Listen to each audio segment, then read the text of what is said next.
السلام علیکم ورحمۃ اللہ. ایک مرتبہ پھر آپ کو رحمان رمضان ٹرانسمیشن افطار عامر کے ساتھ شہر رمضان میں خوش آمدید کہتا ہوں. ماشاء اللہ شہر رمضان بستا جا رہا ہے اور جمال شاہ صاحب بھی تشریف لا چکے ہیں. پروگرام ہے ہمارے انبیاء. ناظرین کرام، میں نے آپ کو سحر میں جس جگہ پر چھوڑا تھا وہیں سے ہم گفتگو کا آغاز کرتے ہیں. حضرت صالح علیہ السلام کے گھر کے باہر ایک ہجوم جمع ہے اور وہ ہجوم آپ سے کچھ بات کرنے کے لیے آیا ہے. ان میں سے بہت سے ایسے لوگ ہیں جن کا ارادہ یہ ہے کہ آپ کو قتل کر دیا جائے. آپ علیہ السلام ہجوم کو دیکھ کر باہر نکل آئے. حضرت صالح علیہ السلام ابھی ان کے آنے کا سبب پوچھنے ہی والے تھے کہ ان سے پہلے ایک سردار ان سے مخاطب ہوا اور کہنے لگا، اے صالح علیہ السلام، پہلے تو نے یہ ظلم کیا کہ ان کے معصوم بچوں کو قتل کروایا اور اب انہیں بھی بستی سے باہر لا کر قتل کر دیا. صرف یہی نہیں بلکہ تو نے اپنا جرم چھپانے کے لیے انہیں پتھر کے نیچے دبا دیا تاکہ کوئی تجھ پہ شک نہ کر سکے. یہ سب فساد اس اونٹنی ہی کی وجہ سے ہو رہا ہے جسے تو اللہ کی نشانی یا اپنے پیغمبر ہونے کا ثبوت بتاتا ہے.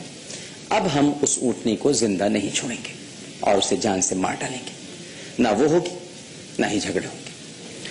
حضرت صالح علیہ السلام نے انہیں بہت سمجھانے کی کوشش کی مگر وہ ایک نہ مانے اور اپنے فیصلے پر اڑے رہے اور حضرت صالح علیہ السلام کو برا بھلا کہہ کر واپس بستی لوٹ آئے. کافی دنوں سے اونٹنی کا قتل قوم سمود کے لیے ایک مسئلہ بنا ہوا تھا.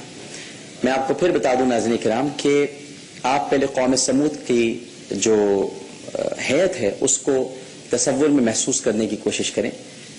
ہمارے یہاں کے 17 آدمی اور ایک روایت کے مطابق 18 آدمی، یعنی 17-18 آدمیوں کا قد اور ایک قوم سمود کا شخص. تو اب آپ اندازہ لگا لیجئے کہ کتنے اونچے، لامبے اور گرانڈیل تھے یہ. اور جب یہ اتنے اونچے اور لامبے ہیں تو پھر اونٹنی کتنی بڑی ہوگی. تو قوم سمود کے لیے یہ مسئلہ بنا ہوا تھا کہ اونٹنی کو پہاڑ کے پتھر سے پیدا ہوتے دیکھ کر جو ان کے دلوں میں کفر کا اندھیرا رہا اور دین کے نور سے منور نہیں ہو سکے، اب رفتہ رفتہ چونکہ ان کو اونٹنی کے وجود سے نفرت ہونے لگی تھی، وہ اب اکثر جمع ہوتے اور اونٹنی کو ختم کرنے کی ترکیبیں سوچتے تاکہ ان پر ہر دوسرے روز جو پانی کی پابندی تھی، جو میں نے آپ کو کل بتایا تھا کہ ایک روز اونٹنی اور اس کا بچہ پانی پیتا تھا اور ایک روز قوم صالح پانی پیتی تھی، تاکہ یہ پابندی ختم ہو جائے.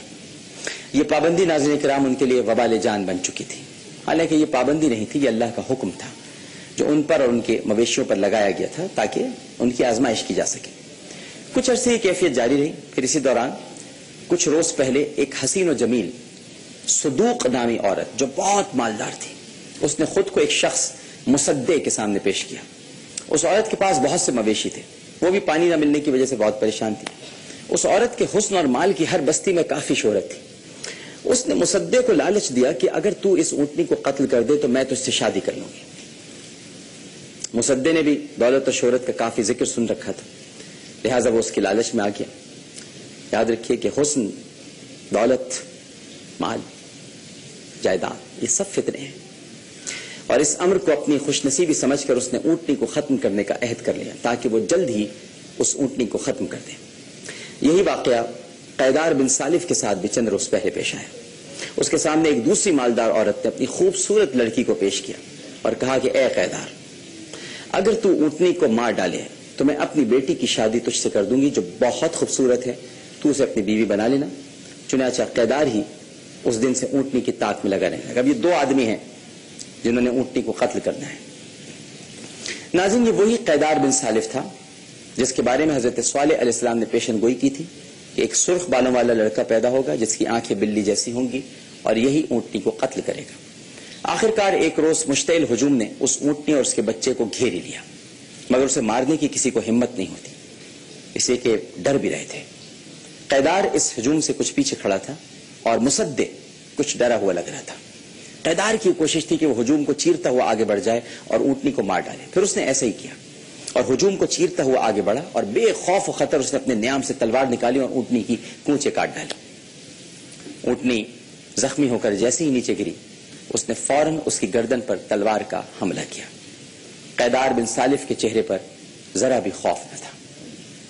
قیدار کو دیکھ کر مصدع کو بھی جوش آیا اور اس نے بھی ہمت کی اور اونٹنی کو مارنے کو بڑھا، مگر اس سے پہلے کہ مصدع اپنی تلوار سے اس پر وار کرتا، اونٹنی قیدار کی تلوار کی ضربیں کھا کر دم توڑ چکی تھی.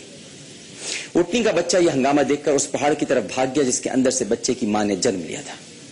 جب اونٹنی کی ہلاکت کی خبر حضرت صالح علیہ السلام کو ہوئی تو مسجد سے نکل کر آبادی کی طرف آنے لگے، مگر وہ ہجوم انہیں راستے میں ہی مل گیا۔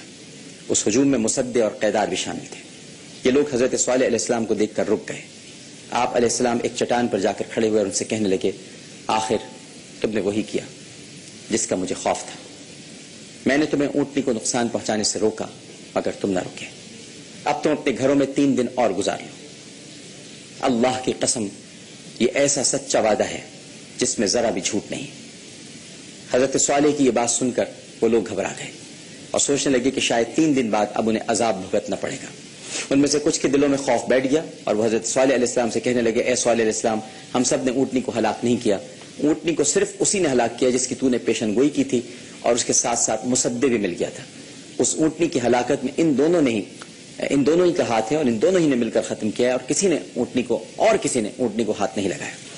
اس پر حضرت صالح علیہ السلام نے کہا کہ اونٹنی کا وجود تم سب کو برا لگتا تھا اور اس کی ہلاکت ہی تم سب کی منشا تھی، لیکن اگر تم چاہتے تو اس مارنے والے کا ہاتھ پکڑ سکتے تھے۔ بس یہاں میں رکتا ہوں اور آپ کو ایک واقعہ یاد دلاتا ہوں۔ آپ کو یاد ہوگا پچھلے سال سیالکوٹ میں منیب اور مغیث کو مارا گیا۔ سڑک پر ان دونوں بچوں کو لاٹھیاں مار مار کے، ڈنڈے مار مار کے، بٹ مار مار کے انہیں قتل کر دیا گیا، اور وہاں لوگ تماشا دیکھ رہے تھے کھڑے۔